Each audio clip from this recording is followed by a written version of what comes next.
আসসালামু আলাইকুম বন্ধুরা, আপনারা যে চিংড়ি মাছ খান, আসলে দেখেন চিংড়ি মাছ কিভাবে ধরা হয়।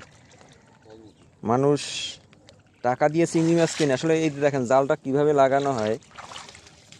এটা কি জাল? এটা হচ্ছে ভোড়া ভোড়া জাল। ভোড়া এই দেখেন মাঠে পানির ভিতরে, দেখেন একটা এই দিকে লাগাইছে, আবার একটা এই দিকে, মানে যেদিক দিয়ে আসবে সে সেদিকেই ধরা পড়বে। হ্যাঁ হ্যাঁ।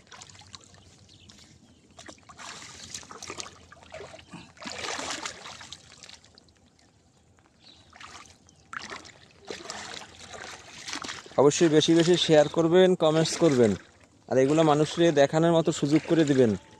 সম্ভব হলে দুই একটা শেয়ার করে দিবেন।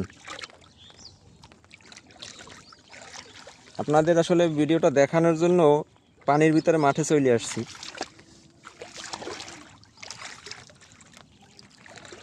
আসলে অনেক কষ্ট করে এগুলা এই মাছ ধরার জন্য এই জালটা হয়, কিন্তু তারপরেও অনেক সময় মাছ কিনে সারাদিনে 250 গ্রামও পায় না।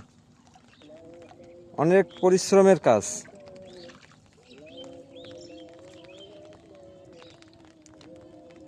এতে কি কি মাছ পাওয়া যায়? চিংড়ি মাছ, ট্যাংরা মাছ, চিংড়ি মাছটাই বেশি। চিংড়ি মাছ বেশি। মোটামুটি সকল ধরনের মাছই পাওয়া যায়, বাইলা মাছ, ট্যাংরা মাছ, পুঁটি মাছ, চিংড়ি মাছ সবই পাওয়া যায়, কিন্তু ওই ছোটো চিংড়ি মাছটা একটু বেশি আসে।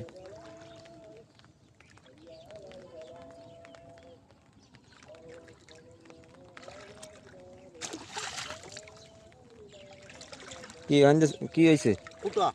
ছিদ্র হয়ে গেছে। এই যে দেখুন, এই কাঁকড়ায় ছিদ্র করছে, এখন আবার এই সেলাই করতেছে এইখানে।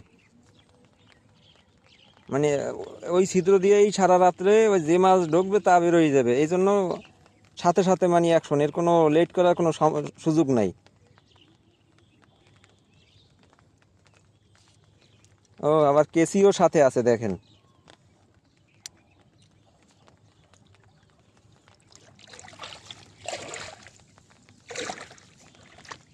অবশ্যই ভিডিওটা বেশি বেশি শেয়ার করুন, কমেন্টস করুন, সবার জন্য দেখার জন্য সুযোগ করে দিবেন।